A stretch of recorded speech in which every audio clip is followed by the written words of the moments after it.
Hello, everyone.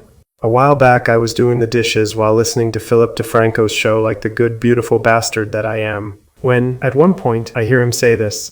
Both Republicans and Democrats now support using violence against the opposing party. That is what was just revealed in a new poll by the University of Virginia Center for Politics. And understand, I'm not talking about like small minorities here. And very interestingly, the percentage of Democrats was actually higher than Republicans. So only just so, right? 41% of Biden supporters say they believe that people who support the Republican Party and its ideologies have become, quote, so extreme in what they want that it is acceptable to use violence to stop them from achieving their goals. Meanwhile, 38% of Trump supporters said they believe the same for the Democratic Party. Or to put it in other words, around 4 in every 10 people think it's okay to use violence against the opposing political party. So, just a fun little fact as we head into the 2024 election cycle. After hearing about this survey, I wanted to make a short and less scripted response to Phil to quickly explain where and how I disagreed with him regarding this study and the topic of political violence more broadly. I didn't even intend for the video to be more than 5 minutes long, really, but then I started reading more studies and articles and adding more notes to my script, and now the video is this long. I feel like I'm starting to become like H-Bomber guy, and my next video is gonna end up being 3 hours long. This is the study Phil was referencing. While this is a pretty decent study with a large sample size, it's important to note that it does still have some limitations. For starters, while he says that these numbers refer to Democrats and Republicans, they're actually about people who intend to vote for Biden versus Trump. Not everyone who intends to vote for Biden is a Democrat, and not everyone who intends to vote for Trump is a Republican. Plus, not all Democrats and Republicans necessarily intend to vote for their respective candidates, or even vote at all. I should also point out that while I'll be exploring this topic both from a Democrat versus Republican perspective and also a left versus right perspective, it's important to remember that not every Democrat or Biden supporter is necessarily a leftist/progressive, and the opposite is also true for Republicans and Trump supporters. According to a political typology proposed by the Pew Research Center in 2021, around 8% of Democrats lean to the right, with 13% being more towards the center. For Republicans, the number who were more towards the left or center were 6 and 15% respectively. The Center for Politics study also found that a significant chunk of Biden voters described themselves as conservative, and the opposite was also true for Trump voters, with around 1/5 describing themselves as progressive. Going back to the question on violence, another caveat is that the researchers used a 100-point scale for this item, which may be less reliable than the usual Likert scale with 7 to 11 points.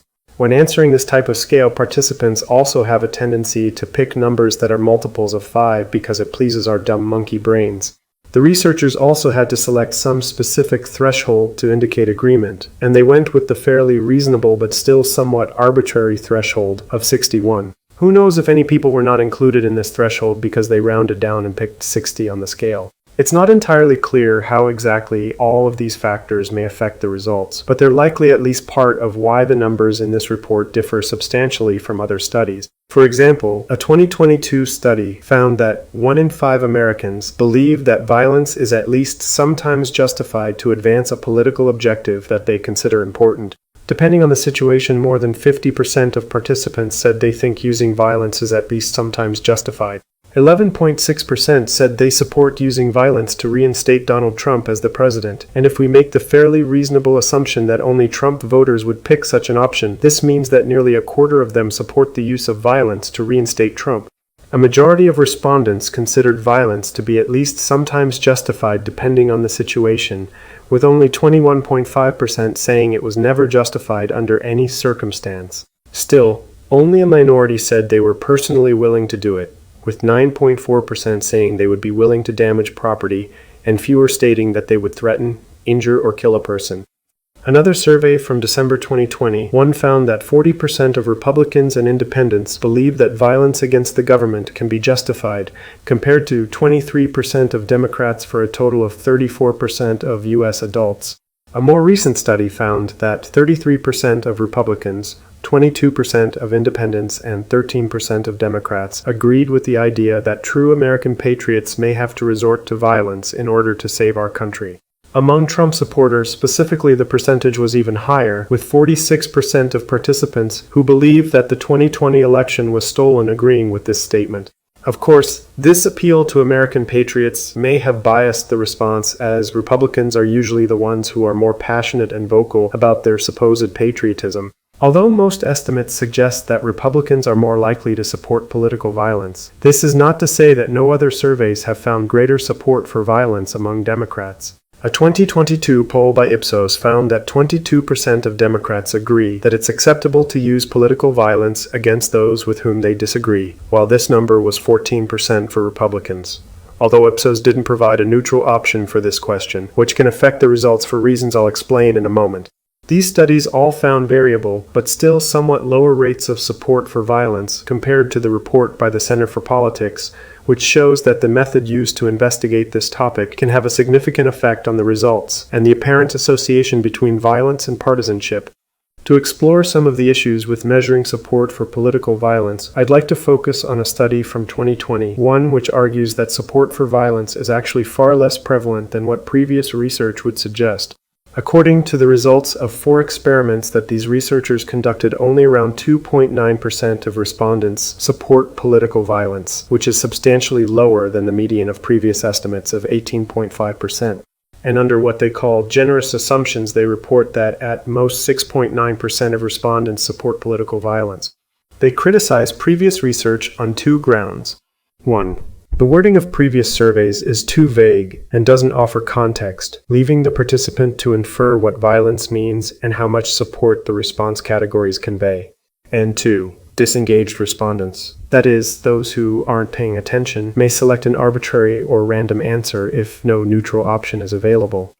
In the first 3 studies, the researchers use examples of partisan and nonpartisan violence to assess the degree to which partisanship affects support for the described violent actions, with 2 of the examples being real stories of drivers running over people, and the others being fake stories of a shooter killing a woman. Using these methods, they find that disengaged participants are between 3 to 10 times more likely to say that the acts of violence are justified, and are 3 to 19 times more likely to say that the suspect shouldn't be charged. In the 4th study, they replicate this pattern by asking participants what should be the sentence of someone convicted of different politically motivated crimes with varying levels of severity, and once again they find substantial differences between engaged and disengaged participants. This paper shows that measuring support for political violence is not as straightforward as it might seem, as participants who don't answer honestly and the specific wording of the question may inflate results. Of course, this study is not perfect, and also comes with its own shortcomings that may have led it to actually underestimate the support for political violence. For starters, not all of the disengaged participants seem to have answered randomly, with most still agreeing with engaged participants that the examples of political violence were unjustified and proposing similar sentences for the political crimes. The question then is how accurate their measure of disengagement really is, and if and how we can include the responses of disengaged participants who may still have given legitimate answers, or if it's necessary to discard all of their answers. Not to sound nitpicky, but in a response to this study that I'll discuss in a second, they point out that the authors themselves seem to have mixed up the states in some of their questions, showing that amid dozens of questions and various other more important pieces of information, it can be easy to miss this small detail. There's also the possibility that a small percentage of disengaged participants pass the attention check simply out of luck by randomly selecting the correct option. This could be why even some of the engaged participants selected extremely harsh sentences for lighter crimes, and some chose very light sentences, even for the more extreme crimes. Another problem is that the questions asked by the researchers focus primarily on acts of violence against civilians, and some people may be more supportive of acts of violence against elected officials or acts of vandalism and destruction of property. The researchers also argue that a concrete outcome such as prosecution or a specific sentence is more accurate at assessing support for political violence compared to abstract moral judgments. However, it's possible that some people simply believe that, while a crime is justifiable, the perpetrator should still face consequences. It could be to bring closure to the family of the victims, to not set the precedent that violent acts will go unpunished, or that political violence against a specific group will go unpunished, or to not feed into the idea that there is some sort of conspiracy to protect their political group. Furthermore, the ambiguity of what constitutes violence may not only lead to overestimations of its support, but under specific circumstances it can lead to the opposite. Consider, for example, the January 6th riot. This event was a violent attack on the Capitol by people who committed vandalism and intended to kill elected representatives, with many outright chanting to hang then Vice President Mike Pence. Nearly 140 police officers were assaulted and 4 people died that day, with more than 1,100 people having been charged with federal crimes. Despite this, a full third of Republicans support the actions of the rioters on that day. 55% also believe that the riot was led by left-wing agitators, and 58% say that most of the protesters were peaceful and law-abiding. They're also more likely to describe the events of that day as a legitimate protest than a riot or insurrection. So should this be considered support for political violence? Again, the rioters were violent, but a significant chunk of Republicans support their actions because they're under the false impression that they were peaceful protesters. I would argue that regardless of their reasoning for supporting the rioters, the 33% of Republicans who approve of their actions are ultimately supporting violence whether they know it or not, so their underlying motivations are irrelevant. But that is just my view, and others may disagree with how these facts should be interpreted. The variability in what people consider to be violence is further shown in a book that the authors of this study reference several times called Radical American Partisanship. I couldn't get access to this book and can only read the abstracts that are publicly available, which don't tell me much. But as the authors of the book point out in a response to the study, support for violence among their samples ranged from as little as 1% to as much as 80% in the case of the U.S. Revolution. In a response to this response, it's time to stop! The authors further point out that in the book, when asked about what acts specifically the participants had in mind, answers varied a lot, and some participants responded with non-violent crimes. And the final problem that may affect the research on support for political violence is social desirability. Plenty of research using methods such as the randomized response technique and the list experiment shows that even in anonymous online surveys, not everyone answers honestly. These methods have been used to assess the true prevalence of behaviors and traits that are considered socially undesirable, such as drug use, domestic violence, sexuality, or abortions. While there are no studies using these techniques to assess support for political violence as far as I'm aware, it's not difficult to imagine why voicing support for violence would be seen as socially unacceptable, so respondents may be inclined to downplay or not disclose their support so that they or the political group they are a part of doesn't look bad. Okay, that's enough of listing things. But hopefully it just goes to show that measuring support for political violence is not as easy as it might seem, and the 40% figure Philip mentions is likely not the most accurate. And since the research on this topic is a bit all over the place, why don't we look at actual acts of violence? First, let's have a look at threats of violence directed at lawmakers. Last year, the New York Times reviewed more than 75 indictments of people charged with threatening lawmakers since 2016 and found that more than a third of the threats came from Republican or pro-Trump individuals. Democrats also made threats, although less so than Republicans, with under a quarter of cases being of Democrats threatening Republicans.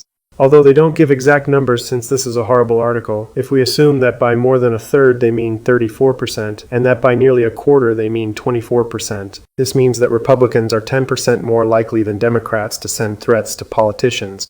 This may be an underestimation of the number of threats coming from the right, however, as the authors state that among cases with no clear partisan leaning, they also included threats fueled by QAnon. It's odd that they decided to not include this under the Republican umbrella, since the QAnon conspiracy is primarily supported by Republicans and is directed at Democrats, something they point out in the article itself. Furthermore, this is a very low number of indictments compared to the number of people who have made threats against lawmakers, and they may not be representative of all the threats. According to Capitol Police in 2021 alone, there were more than 9,600 threats made against members of Congress, with the number rising quickly since 2016. There are many reasons why there's such a large discrepancy between the number of threats and the number of people who are actually indicted. In 2021, journalists from Reuters looked for and found some of the Trump supporters who sent threats to election workers, with a few agreeing to be interviewed. They also contacted law enforcement agencies and legal experts to understand why these threats rarely led to any convictions. As they state in the article, the news organization has documented nearly 800 intimidating messages to election officials in 12 states, including more than 100 that could warrant prosecution, according to legal experts. The examination of the threats also highlights the paralysis of law enforcement in responding to this extraordinary assault on the nation's electoral machinery. After Reuters reported the widespread intimidation in June, the U.S. Department of Justice launched a task force to investigate threats against election staff and said it would aggressively pursue such cases. But law enforcement agencies have made almost no arrests and won no convictions. In many cases, they didn't investigate. Some messages were too hard to trace, officials said.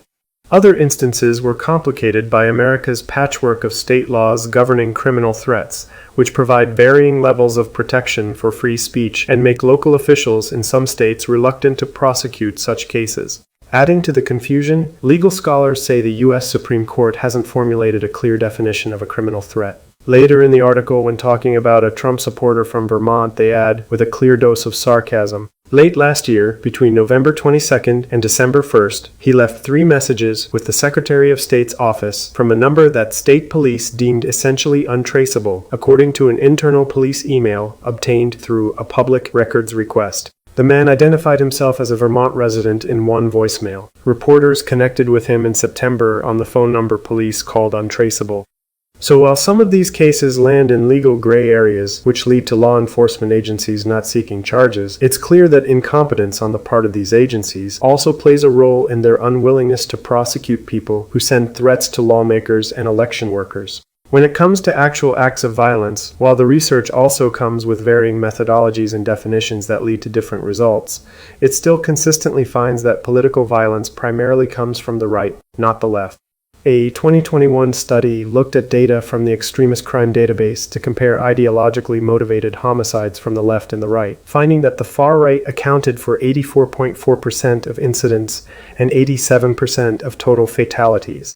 The author also finds that the far right has stronger ideological motivations for their crimes, and that they have a higher number of average fatalities per incident. This is only when including the Oklahoma City bombing, however, as when this specific outlier is excluded from the data, the average number of fatalities from the far right drops to 1.6 compared to 1.9 from the far left, although the yearly average is still higher for the far right. The study also finds that the number of incidents and homicides has fluctuated a lot over these 30 years. Though overall, the number of incidents from the far right seems to have decreased, while for the far left they have increased, and the total number of victims increased slightly for both groups. According to a 2022 report by the ADL, between 2012 and 2021, 443 people were killed by political extremists in the United States. They ascribed 75% of these killings to right-wing extremists, 20% to Islamist extremists, and only 4% to left-wing extremists. It's worth remembering that, although they put the American far right and Islamists in different categories, Muslim religious extremism is still right-wing, so the left-to-right ratio is actually more accurately described as 4% to 95%. But even if we stick to the classification provided by the ADL, the discrepancy between the left and the right is obvious, with the far right being responsible for 333 deaths versus only 18 from the far left.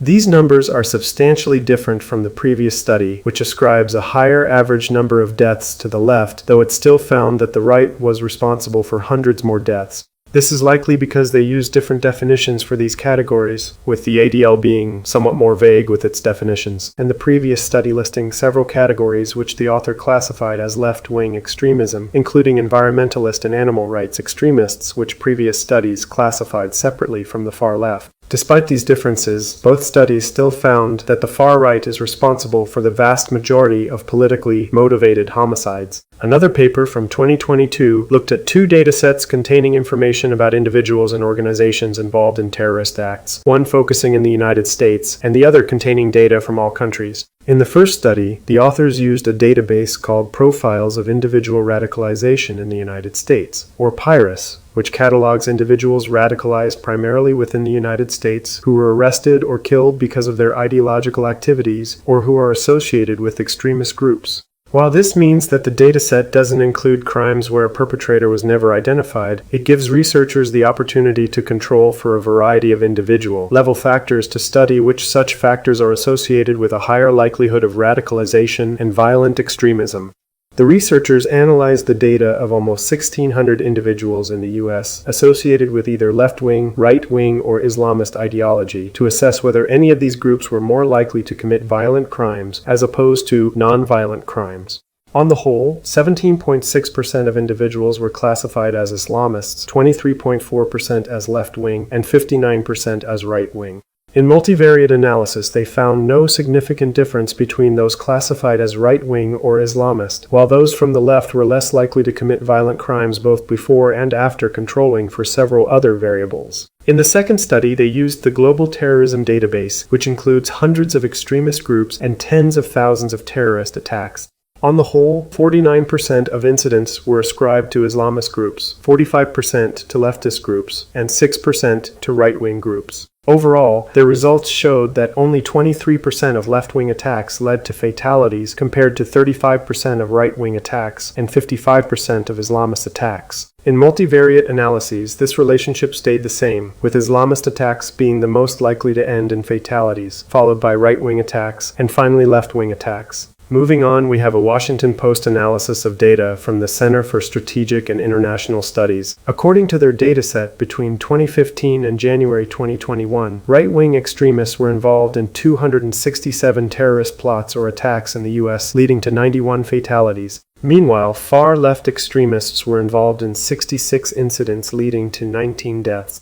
According to the article, the CSIS defines terrorism as, quote, attacks or plots involving a deliberate use or threat of violence to achieve political goals, create a broad psychological impact, or change government policy. That definition excludes many violent events, including incidents during nationwide unrest last year, because CSIS analysts could not determine whether attackers had a political or ideological motive. They also group these incidents into 4 categories, which separate religious and ethno-nationalist terrorism from far-right terrorism. Overall, their results are in accordance with the aforementioned studies, which show that terrorism more often comes from the right, and that their attacks are more likely to be deadly. It's worth mentioning, however, that in an article focusing on terrorism in 2020 and 2021, the CSIS states that the left was responsible for an increasing amount of attacks and plots. According to their data, in 2020, both far-left and far-right incidents increased, although more so for the latter. In 2021, however, left-wing violence continued to increase, while right-wing violence decreased, with 49% of plots and attacks being conducted by the right and 40% by the left. They attribute this increase in left-wing violence to rising tension at protests, which is why the majority of politically motivated violence happened at public demonstrations during that year, and most violence at demonstrations was attributed to the left.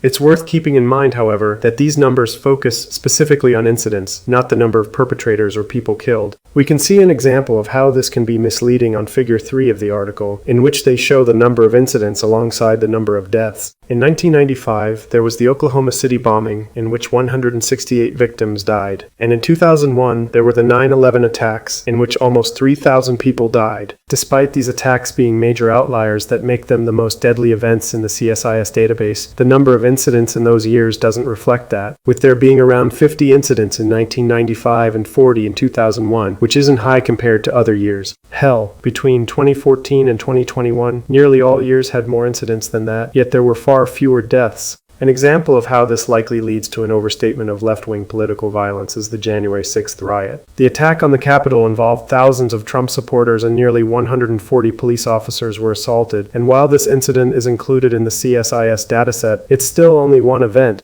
Going back to the PIRUS dataset, which focuses on individuals rather than incidents, the percentage of far-left extremists did increase in 2020, but was still the minority and went down again in 2021 to less than 10%. Meanwhile, the percentage of far-right extremists has increased since 2011 and reached its peak in 2021 at more than 85%. Mind you that they didn't even include all the people convicted in relation to January 6th, focusing instead on 219 individuals who had links to extremist groups and movements. The idea that the right was substantially overrepresented in political violence, even in 2021, is further corroborated by the CSIS, as they state later in the report that the far right was still responsible for the vast majority of fatal attacks in 2021.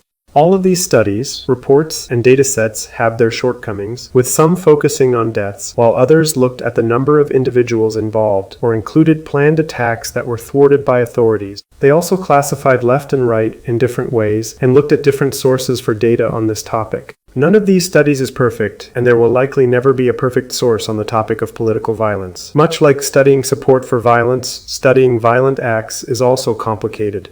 However, despite all of this variability in the research, it still consistently finds that the right is responsible for most of the politically motivated violence in the US, and that they're also much more deadly than the left. A 2020 review of the research on the ideological basis of political violence proposes some explanations for why right-wing terrorism is more deadly, stating the following. Whereas most terrorist attacks result in 0 fatalities, casualties associated with attacks vary across instances. It is thus possible to examine whether followers of certain ideologies are more likely to use fatal violence relative to, for instance, property or infrastructure crimes that do not cause deaths. Ideologies that more capably address individuals' needs should be more successful at causing fatalities. Past research specifically suggests 2 candidate ideologies that are likely to be effective. Ideologies on the political right versus left and religious versus secular ideologies. Analyses of terrorist attacks committed between 1998 and 2005 revealed that organizations subscribing to religious ideologies were the most likely to engage in lethal attacks and were responsible for a greater number of deaths. Leftist groups were significantly less likely to kill than religious groups, and anarchist groups were the least likely to engage in lethal attacks. Eco-terrorists were responsible for 0 lethal attacks during this period, so they were excluded from analyses.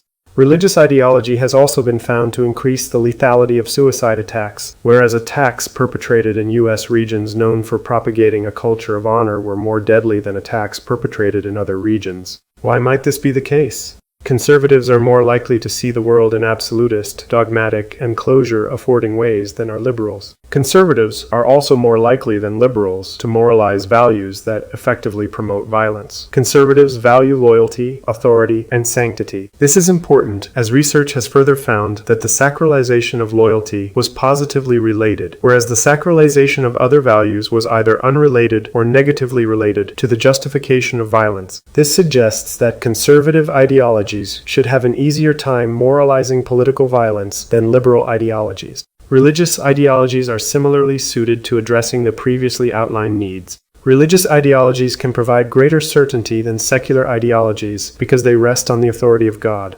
In addition, through the promise of a blessed afterlife to those who act as prescribed by the ideology, religion offers a potent avenue to significance that is unavailable to secular ideologies. Religion can more naturally moralize political values, as interpretations of Holy Scripture can convincingly link violent means to religious values and provide convincing rationale for acting on behalf of those injunctions. Furthermore, because religious ideologies cannot be directly verified, people are more reliant on social validation to demonstrate the correctness of their beliefs. Consequently, religious individuals tend to be collectivistic and are more prone to derogate and act with hostility toward adherents of other ideologies. Finally, religious fundamentalism, the form that religious ideology is likely to take among extremists, is positively related to the need for cognitive closure that foments group centrism, and this relationship partially explains the derogation of outgroup members. While all of these studies already help to show the difference between the left and the right when it comes to violence, there's one important factor that none of them can account for, and which leads to a substantial underestimation of right-wing violence in all of their datasets. And that's the fact that right-wing violence is often accepted when it's perpetrated by the state. Imagine a militant right-wing group known for having ties to white supremacists and a history of racist and sexist violence. Now imagine that this group were to launch tear gas at peaceful protesters and attack journalists at these protests. This should be considered right-wing terrorism, right? But because this militant right-wing group is the police, their use of violence is considered legitimate by the state, so nobody bats an eye and they won't be added to any terrorism databases. If a terrorist group killed tens of thousands of civilians in an effort to eradicate a specific ethnic group and occupy their land, that would be considered right-wing terrorism. But because that group is the Israeli state killing Palestinians, it isn't classified as such, and in fact has the full support of various countries and US politicians. Right-wing violence isn't fully accounted for because it's often institutionalized and either has the support of or is directly perpetrated by the state. If a Klan member and a racist cop shoot an unarmed black person, they're going to be treated very differently, even if they had similar underlying motivations, because one of them gets to say that he was just doing his job, and the state will have his back. So while these studies and reports already show that political violence primarily comes from the right, the actual scale of the problem is much broader than what's shown in the research, and will likely never know its full scope. Hopefully, all of this make it clear that political violence is not, in fact, an equal problem on the left and the right. But putting aside the stats for a second, I'd like to have a more philosophical discussion on this topic to explore the question, are violent acts from the left and the right equally justifiable? First, let's try to define what values the left and the right fight for. While many people have attempted to group and classify political beliefs into a variety of classes, and there are all sorts of wacky tests you can take online to measure your political views, with varying definitions of left versus right and progressive versus conservative, the truth is that all of them are wrong and I'm right. My theory is that left-wing and right-wing political positions are, respectively, about egalitarianism and hierarchism, and that they simply branch into slightly different areas. For example, on the left, we have egalitarianism of all races, in that everyone is considered equal and nobody is discriminated based on their race or ethnicity. And on the right, we have some races being considered superior to others. Even further right, we have the idea that such supposed inferiority and superiority of certain races justify the state discriminating against different groups of people, or outright genocide. It should be easy enough to see how this definition of left versus right translates to other areas of politics. Anarchism or direct democracy versus a totalitarian monarchy, communism versus complete privatization of all areas of life, and so on. Keeping this in mind, let's have a look at an example to illustrate how left-wing and right-wing violence differ. Enter Nazi Germany. Hitler sought to genocide Jewish people and to enforce Christianity and the superiority of the Aryan race. He also attacked communists and women's rights, though that's more tangential to the example at hand. I imagine we can all agree that Hitler's Germany is a very obvious example of right-wing violence, considering he was killing millions of Jews and waged war on several countries. During that time, there were also Jewish resistance groups who fought back against the Nazis. Many were peaceful in their protests and discouraged violence. However, there was also plenty of armed resistance, with many Jews fighting back against and killing their Nazi oppressors. Now, I hope we can all agree that the Nazis and the Jews were not morally equivalent in their use of violence. The Nazis were enacting a genocide while Jewish resistance groups were acting in self-defense against said genocide. And this illustrates the difference between right-wing and left-wing violence. The Nazis believed that the Aryan race was at the top of the hierarchy and wanted to eradicate those they considered to be lesser. Their hierarchical beliefs also include the eradication of other undesirables, such as Romani people, LGBTQ people, and people with disabilities, along with their political opponents who advocated for a more egalitarian society, such as liberals and socialists. Meanwhile, the Jews were fighting against their racist beliefs and actions, and for their religious freedom. Now, I'm not saying that every Jew was on the left, or that they were all motivated by desire for equality. I'm sure at least some believed in the supremacy of Jews, or that queer people are the devil, or whatever. It was the 1940s after all, so I don't expect everyone to have had the most enlightened ideas on politics. But I am saying that their efforts were left-wing in nature, even if not every Jew necessarily held left-wing views on all issues. I'm also not saying that all acts of violence coming from the left are always justified. There are cases where violence isn't necessary or justified to push a political objective, or where the people participating in violence are misguided in their beliefs, or where they use violence against the wrong people. However, as was the case with the Jews during World War II, there are situations in which left-wing violence is justified or even necessary. It's not like Hitler would have willingly stepped down through democratic means after all. Meanwhile, violence coming from the right almost always has the intention of enforcing racial, religious, or political hegemony, or to take away the rights of certain groups of people rather than expand and protect them. So it's obviously far less, or arguably never justifiable. This is why when Phil implies that both sides are equally extreme, and that support for violence is inherently bad, I disagree. Only one side of the political spectrum tried to kill elected politicians and prevent the certification of a democratic election. Only one side of the political spectrum is openly advocating for the eradication of trans people. Only one side of the political spectrum is trying to take away political power from minorities and rig elections. Only one side supports fascism. These are the goals of the Republican Party, so even if this 41% figure is completely accurate, can you really blame Biden voters for being so afraid of Republicans that they think violence is justifiable?